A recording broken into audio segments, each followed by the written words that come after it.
Hello, Richard here from EagleSix Airsoft. We are going to be testing this Tokimori HK416. A customer tried this new and used it for a little while and has come back because he would like obviously the upgrades done on it and for it to be set as a DMR. It's quite common to do these guns. They're quite big in the real world. Obviously shoot a large caliber round and you'd be used as a marksman's rifle, so in airsoft we tend to set the FPS a little higher and use them for that. In this particular one we've installed an upgraded power spring to the customer's FPS requirements. We've got a Psionic RHOP kit in there, the number 6 kit, which we combined with the 407mm inner barrel. We've got the FPS bushings, the Prometheus hard gear set. We've got the FPS cylinder.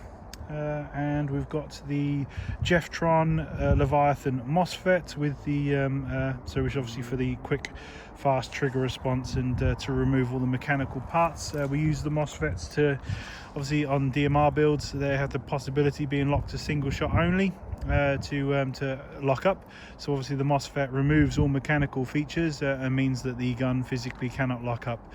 We can obviously use the MOSFET settings to lock it to single shot and thus you have a single shot DMR at the customer's FPS.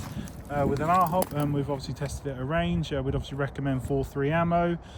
You always want to use the heaviest possible ammo that your FPS will allow. So we're just going to demonstrate it working now.